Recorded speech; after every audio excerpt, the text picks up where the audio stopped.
mugging bull. We's a mugging bang. I's a mugging splash.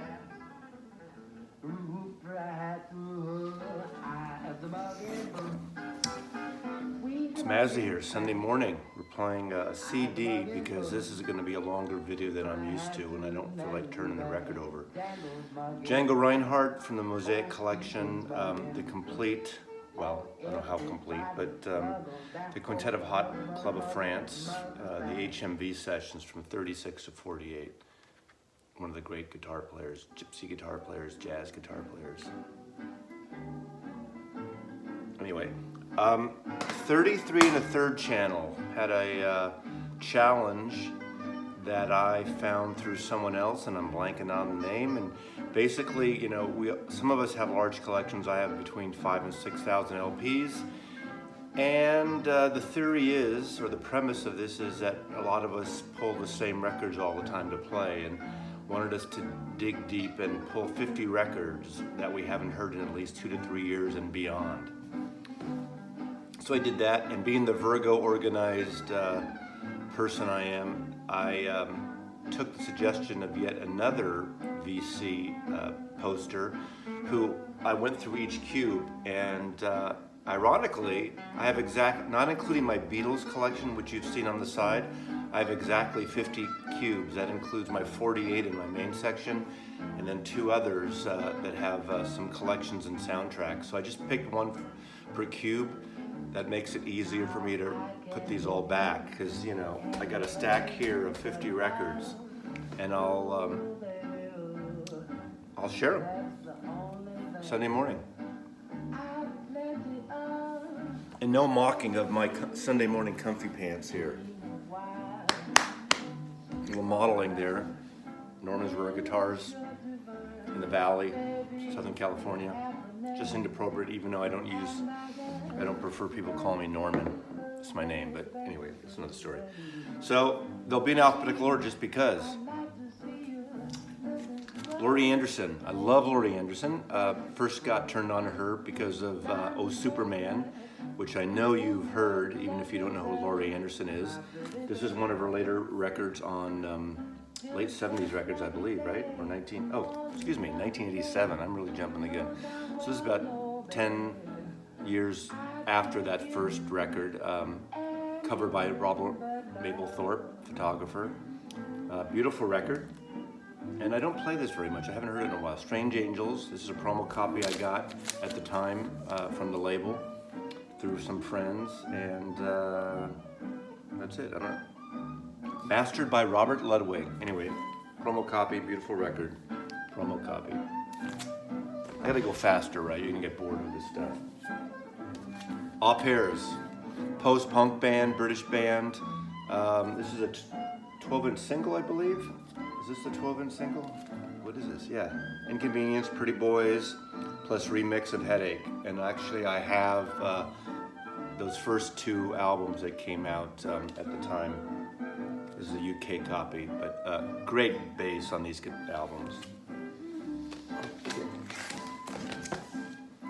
Pick it up, Mazzy.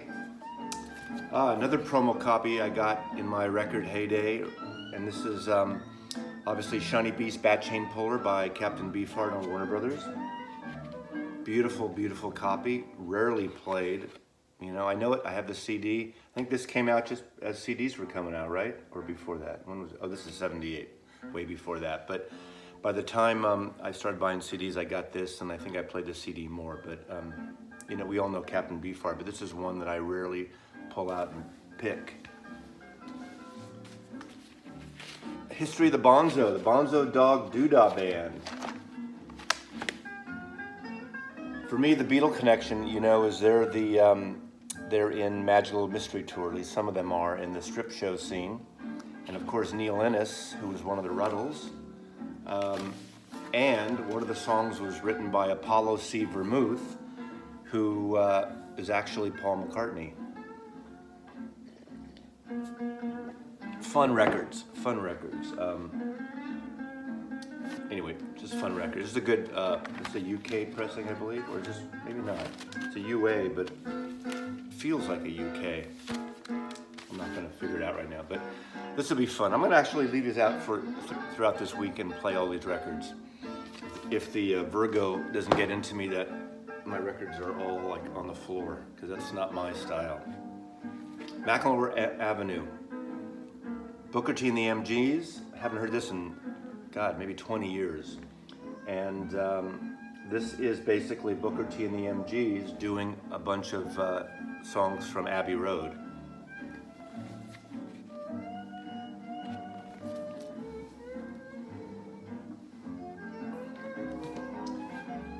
Oh God, what a band, right? Oh man, I haven't heard this in so long, but something worth checking out again. Okay, you either love this or you hate this. Video Killed the Radio Star, the Buggles. Again, a promo copy I got in the 80s. And infamous because the very first song MTV played when they went on the air. Video Killed the Radio Star. Uh-oh, uh-oh, video killed the radio star. Anyway, Living in the Plastic Age. Fun album. I haven't heard it in probably 30 years. Jeez, right? Okay. Oh How We Dance, Jim Capaldi, percussionist and singer, member of Traffic. I love this record. This is a guilty pleasure, and this is an album I bought at the time, so this is like 1971 or 2, I believe. Produced by Jim Capaldi and Chris Blackwell, and you know Chris Blackwell from the founder and sometime producer of Island Records, who brought in Bob Marley and the Wailers and Traffic and all the Island artists. Free. I saw one of my great shows at Winterland was an all Island bill. It was Traffic headlining, Free in the middle, and I wasn't a big Free fan, but they were good at the time, and John Martin, who I loved, opened. So I have photographs I took of that show, but this is kind of a cool record, and I love it, and I haven't heard it in a very long time. So that's another one I'm gonna get on the box. Of course, I'm not sure if it's the first or one of the very first Gene Clark post-Bird album. Gene Clark is interesting how he's become this sort of cult dark figure of a folky alt-country artist, but all his records, anything with him on it, and of course all the Record Store Day, every year it seems to be another Gene Clark collection coming out. But I saw him the final time, not a few years before he died, in Berkeley at the Berkeley Square, which was a club. It was after that No Other album came out, where he was all kind of glammed out, which is probably, it's unusual for Gene Clark, but a stunning album. Julian Cope, you know, from Teardrop Explodes. Check out his pictures of him now. He wouldn't even recognize the guy. But St. Julian, another kind of Britpop album. Great record, actually, too. World Shut Your Mouth, Trampoline, St. Julian. Anyway, I haven't listened to Julian Cope in forever. In like forever, man. The Psychedelic Mandala is basically just a YouTube. You can find anything on YouTube, like you found this on YouTube. Sometimes when I have parties, like record parties, I have small groups, and what's great about them, I let them pick the music out, not me, because I have a handful of friends, maybe a small group under 8 people, that don't buy records and are always surprised when they see a record collection. They love choosing things. I'm careful to load the turntable myself, but sometimes I'll just have this in the background as a little psychedelic thing. Cheap Suit Serenaders, R. Crumb. Those of you, I don't know if you know, R. Crumb was also a musician, really into trad jazz, early jazz, folk blues, illustrator, comic book icon. Not a rock and roller at all, even though his illustration, his painting graced the cover of Cheap Thrills by Big Brother and the Holding Company. He sold his entire sketchbook to a guy in trade. He traded it for a house in south of France, and he left America. Anyway, great stuff. He plays banjo, but I love these records. Haven't heard him in a while. Desmond Dekker, The Israelites, reggae. Israelites might be at least in my generation, the first like top 10 reggae single, and I think in the day in the 60s, I mean, we never called it reggae. We never knew. It was like a pop record with a different sound, right? The Israelites. I don't remember even talking about reggae in those days when the Israelites came out. I had the single too somewhere, but I love that. This is a import I got in the late 70s. Desmond Decker, 2-record set. UK, Soho, 37 Soho Square is this label, and you know who else is in Soho Square in London? Is Paul McCartney's MPL, his production company, and his company. All right, I pulled this one because I haven't listened to it in a while because it's one of those promo things I got in the record days when Dylan's Hard Rain came out. Would have been, what, 75, 76, radio comp. And the reason I pull this right now, it's some songs from Ronaldo and Claire, and it's the Hard Rain tour. But the rumor is, and it's probably not even beyond a rumor now, that the next box set coming out as early as next month, April, from Bob Dylan, is 14 CDs, and there'll be probably a shorter LP version of the 75 tour of Hard Rain. And this is a promo copy that you can get on eBay for, I don't think it's that expensive. I think there are a lot around, but 4-song sampler basically. But I thought this was appropriate right now since I've been reading around the imminent announcement of that Dylan album. And since we're in order, I have every single Bob Dylan album he ever officially put out, and some bootlegs. Obviously on digital I have even more bootlegs, but I'm a huge Dylan fan. And so I pulled this one. This was in the next bin, and this is Down in the Groove, Bob Dylan. I don't hardly play this record. In fact, I still have a shrink on it.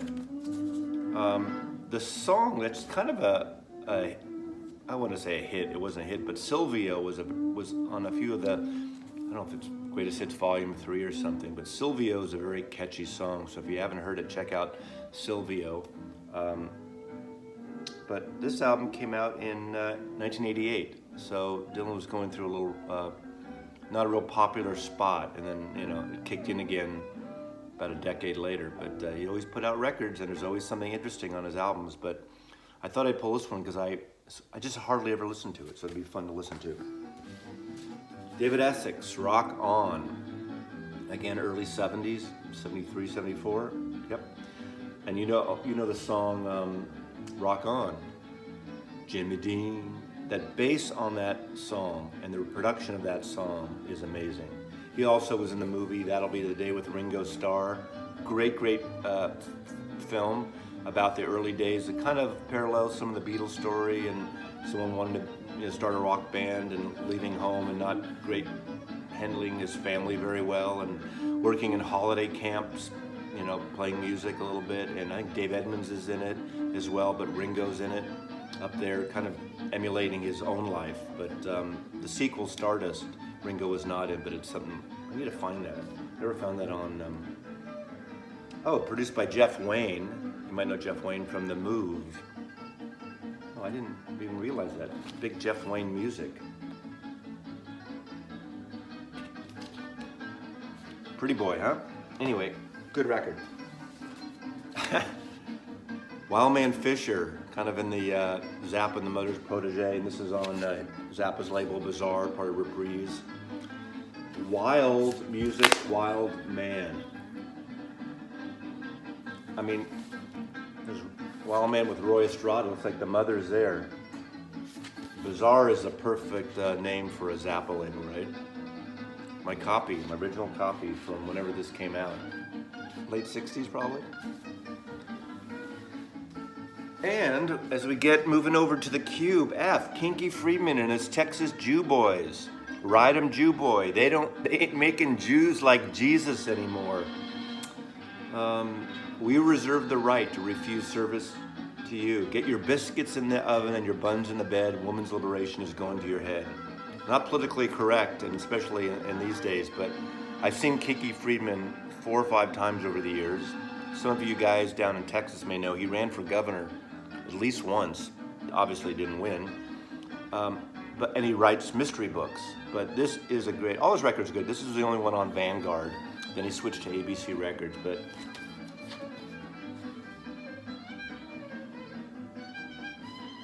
great band, country music with a with a Jewish flavor to it, if that makes any sense. I love it. They ain't making Jews like Jesus anymore. Grupo Sportivo, another promo I got, post-punk, pop period. Kind of a quirky band. I have 2 of their records, and they're on Sire, short-lived, but worth checking out. I haven't heard these in 20 years. I think there was an article, their name popped up recently, but Grupo Sportivo. That's it.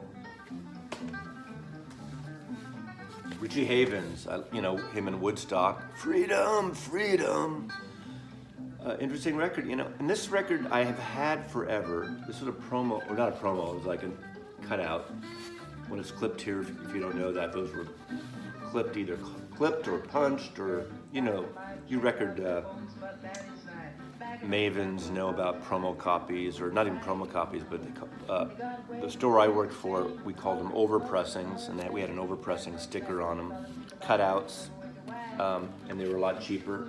The reason they cut them is so that you couldn't return them as full price records.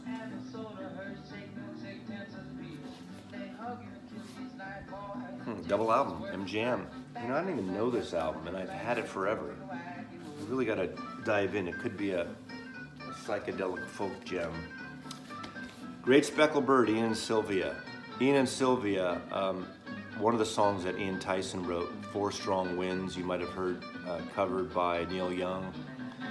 Great folk duo from Canada. This happens to be produced by Todd Rundgren on the Bearsville label and Ampex. He also, I think he also produced, or Robbie Robertson produced, he produced the first, Robbie Robertson, sorry, on Ampex Bearsville produced the first Jesse Winchester album up in upstate New York. But stunning record if you like folk, you know, and great people are on it. Ian Tyson, Amos Garrett, Buddy Cage, that whole kind of country-ish, folky. David Briggs plays on piano. You know him from Neil Young and Crazy Horse. I worked with Neil Young on all those albums. Okay, we're going into Ghost Rider by Garland Jeffries. Remember that there was a song that was an FM hit on the West Coast. I'm not sure how far it got beyond that, around 77, 78, called 35mm Dreams. Great song, but that's the song that FM radio stations would play. But he never really kind of broke out. I used to live down Ludlow Street, 1964, when I was so innocent, but now I know the score. But Ludlow Street's a trendy place now in Manhattan, if you know New York. Right down near Katz's Deli. Anyway, A&M Records, promo copy. Good. Okay, since we're on the solo, we're going a little solo artist thing. This is a cool record, My Sporting Life by John Kay. You all know him, the lead singer of Steppenwolf. The song on this album that got some radio play was Easy Evil. Great song.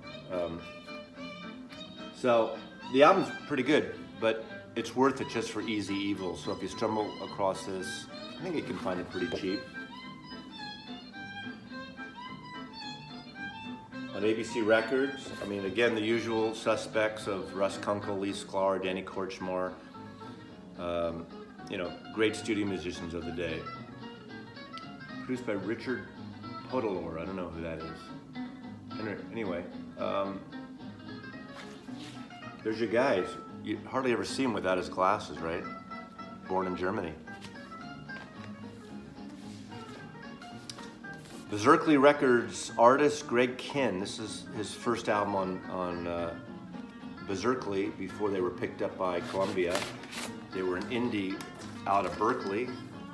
You know Roadrunner, what's his name? He was also on Berserkly. Jonathan Richmond. And who else? The band Earthquake. There was a record store, Berserkly Records, and they started a label in the 70s.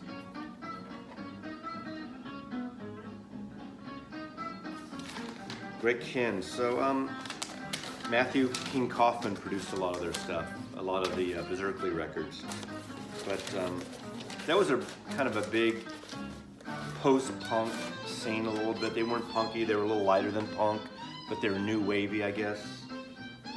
With the return to rockabilly. Also, the Rubinoos were on the label. Okay, next, Jim Kweskin. Jim Kweskin's Jug Band. This is an album he did on, I think it's Reprise.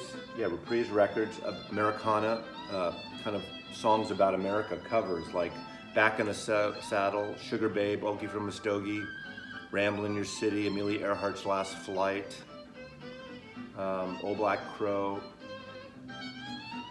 Cool album. Again, a cutout I got, but great cover, right? I don't even remember this record. I know I've listened to it, but I had listened to Jim Kweskin Jug Band on Vanguard Records, the double best of, quite a bit. Kathy McDonald. A little bit of a raspy, bluesy, soulful voice, the joy of cooking in that realm, a little Janis Joplin-ish. The song that got, let's see, what's the song? Oh, Insane Asylum. Great, funky, bluesy, swampy song on here. That's the song that got some airplay. And produced by David Briggs again. God, David Briggs is everywhere occasionally, but that's it.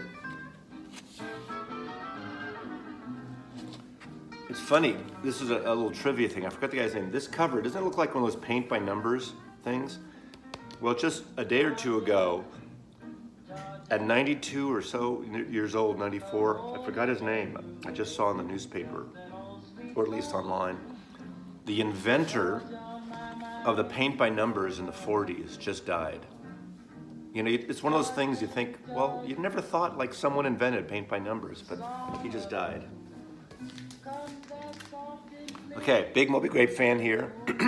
You probably know Record Collectors, the second album they put out was called Wow, and it came with a bonus record, this record, Grape Jam, which a lot of people dismiss, but it's a cool record. It's basically a jammy record with the members of Moby Grape, and on one side it has Mike Bloomfield and Al Cooper jamming, so it's kind of electric, a little psychedelic. It came free with Wow. Another little piece of trivia, the last song is called The Lake, and it's a psychedelic sort of revolving sound effects, and it's poetry. It's a song, it's a lyrics to a song. Well, the song Lake was written by a guy named Michael Hayworth, and in San Francisco, there was an AM radio station called KFRC, and KFRC had a contest that you could write poetry or lyrics that would be on the next Moby Grape album. I actually entered it. I had no idea what I entered. I was, 14, 13, 14, 15 maybe, whatever. And this guy, sure enough, that's it. They didn't really turn to a song. It was more of a montage type of thing. But the last piece on here, The Lake, written by an award-winning submission to an AM radio station in San Francisco, Moby Grape. Grape Jam. God, this is gonna take, these are long videos. I'm sorry, I've never made a long video. Garden Party. I love Ricky Nelson. Ricky Nelson doesn't get a lot of love in some cases, but he made great records. Obviously, his earlier rockabilly, sweetheart things. But this record had that hit, which we all know, Garden Party. Yoko Took Her Walrus. I went to the Garden Party. It's basically, he wrote it sort of about him growing up and getting on and doing other stuff, sort of doing country and rockabilly, or doing more a rock thing, getting away from the pretty boy, even though he never got away from that, until he exploded freebasing in a Piper Cup or whatever that was. Scary. Anyway, but really, really nice album. I don't know why I don't play this that much, because I hear it everywhere, but New Order. After Joy Division, it became New Order. This is my original UK copy. One of the most beautiful packaged records. It's a famous painting from probably the Tate Modern, or not the Tate Modern, from the British Museum or something. And Factory. I don't know what's the Factory number. Factory always had those numbers. Factory 12. That's how they numbered their records. TWELVE, Factory 12. But again, I think they're a band I don't play much at home because I kind of hear them around. I don't know, in the ambient world. For some reason, New Order seems to be everywhere. Tom Rapp, Pearls Before Swine. I have every single Tom Rapp Pearls Before Swine record, solo and as Pearls Before Swine. Originally on the ESP label, which was a small jazz record out of New York. If you don't know, he just died last year, Tom Rapp. Their music is very dark, dirgy folk music. Little, very hippie, psychedelic, but dark. How many times can I say dark? Again, Amos Garrett's on it, a lot of interesting musicians. But this is later that they switched to Warner on Reprise, I guess. Yeah, Reprise. They've reissued some of these, so if you like that kind of dark, dirgy, psych folk, Tom Rapp, Pearls Before Swine. He had kind of a lisp in his voice, but dark, but kind of moody. Again, Pentangle, any of you folk UK people and even Americans love or know of this with Bert Jansen. The reason I pulled this out, because I haven't listened in a while, Terry Cox, John Renbourn, Danny Thompson, Jacques McShay. I took this because when I got my first component system in 1960 or 70, after having like a kid's record player, I went to a stereo shop and I saved some money and I bought an actual Sherwood amp receiver. I forgot what speakers, and it turns out I got, separates for the first time. Two of the records they were playing in the store was this record and Stanley Turrentine's Cherry. So probably 77, maybe even 70, whatever. But the song on here, Waltz, is like a great jazzy folk thing with great bass, great acoustic sounds, and just almost like a great stereo test record, especially in those days. But love that Pentangle record. So just haven't played it in a long time. Guilty Pleasure, Gene Pitney, great voice, great pop artist. The main song on here was Town Without Pity, which I just love that single. So I'll pull it out. Maybe I'll play the whole album. Maybe I'll just play the single. More of a single artist to me than an album artist. Now, this, I've been looking for this for about at least a decade, and I found a copy about 2 years ago. It's the Italian first album by Procol Harum. And I'm blanking out right now, and I apologize. Obviously, the obvious difference is the pink cover rather than black. And also, I believe this had the original stereo versions of everything. And of course, I should have researched this again to remind myself, because right now I'm blanking out why this is so different. But it's a very sought after version of the first Procol Harum album, who were one of my favorite bands. Shine On Brightly, Salty Dog, especially those two, Broken Barricades. I have them all, even though I really like the ones with Robin Trower before he left. But this record is just, it was a grail for me. A little noisy, this particular copy, well played, but when you listen to that, it just sounds incredible. But it's one of those records I got 2 years ago. I played it once and I haven't played it again, maybe because I have other versions of a lot of this, and for some reason it just seems like a collector's item, which is not what we really want. We want our records to play, right? But I think I need to play it again. Why have them? Bang Bang Your Terry Reid, the first Terry Reid album produced by Mickey Most on Epic Records. Didn't quite made it. His record, The River, is great. This is, I think they were kind of promoting him as a Jeff Beck type too. And for some reason, it just didn't click in. It became more cult following, but still, good record. Haven't heard it in so long. So it's one of those records that I've had that I should know, and I don't remember it until I put it on.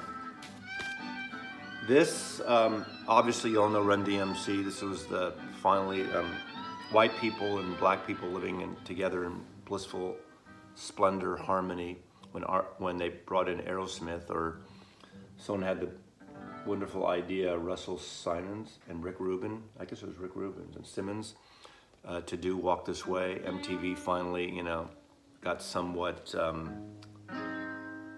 creative and mixing the race thing, which I won't get into now, but I remember, I mean, great single, 12-inch single. I just love this, and I haven't listened to it, and I think I need to blast it again. Anyway, my 12-inch single version. 1986, God, how long was that? All I'm gonna say is people consider this the worst record ever made. Philosophy of the World of Shag, My Pal Foot Foot. Frank Zappa infamously was quoted saying, "This record is better than Sgt. Pepper." Tongue-in-cheek, maybe, but I haven't heard it in so long. It's just one of those records you read about. There was a great article, I don't know, last year I read it, a huge article on there. Anyway, where's Foot Foot?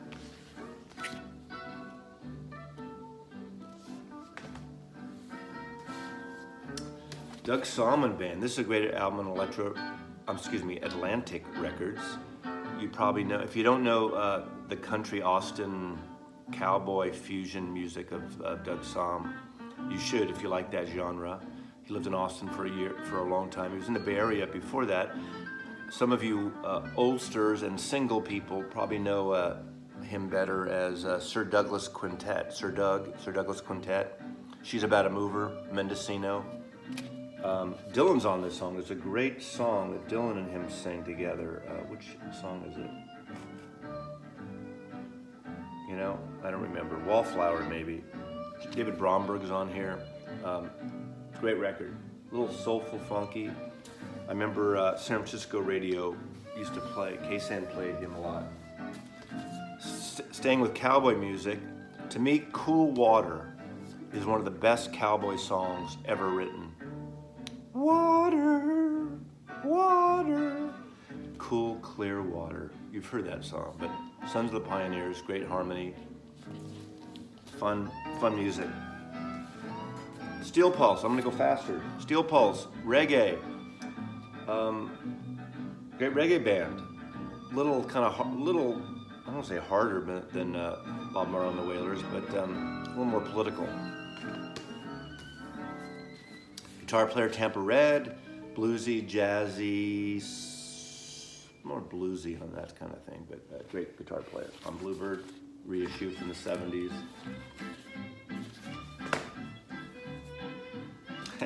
Throbbing Gristle, obviously emulation of the Martin Denny Exotica album covers, but these are my original copies again from the early 80s. And Rough Trade, I have the first two. 20 Jazz Funk Greats is the other one I have. And if you don't know them, step lightly. Industrial music, noise music, not even really rock and roll, but just, you know, when you're in the mood, it can work. Entertainment through pain. What a great line. We all know Traffic.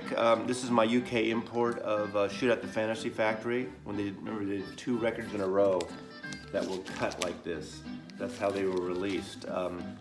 This is, again, a UK pressing on Island. And this is a record I hardly played a lot. Obviously, Shoot at the one before it, Low Spark, a High Heel Boys, got a lot of radio play. This one didn't quite as much, but I'm gonna pull it out and play it. It's been a while. David Hood, Roger Hawkins plays with him on this record. Interesting. Again, We5 folk band, 1965. They're from the Bay Area, I believe. They had a hit, You Were On My Mind. Great song. Again, I don't know the album, but I like that song, so I might as well pull it out. One of the best voices, rock, Jackie Wilson sang Reet Petite. You know, Van Morrison sang that. Jackie Wilson sang in Reet, it was Reet Petite. In fact, that's on here, it's the opening song. If you guys like rock and roll and soul and the early 60s stuff, you need a Jackie Wilson set. It's a must. Have to have that. The Youngbloods. You know the Youngbloods from Get Together, and then on RCA, excuse me, they had Darkness, Darkness, Quicksand, Jesse Colin Young, you know him. They lived in the Bay Area for a number of years up in Bolinas, which is near Point Reyes Station, Marin County, beyond on the coast. Beautiful, beautiful area. So I used to see the Youngbloods. I think at one point they were a trio, past their prime and that, but they did some cool records. They had their own imprint on called Raccoon Records, part of Warner Brothers, and I have all of them, and I just like them. But this is High on a Ridgetop, before Jesse Colin Young did his solo stuff, but nice record. Reuben and the Jets, which is the Mothers of Invention doing all doo-wop. So it's time to listen to this again.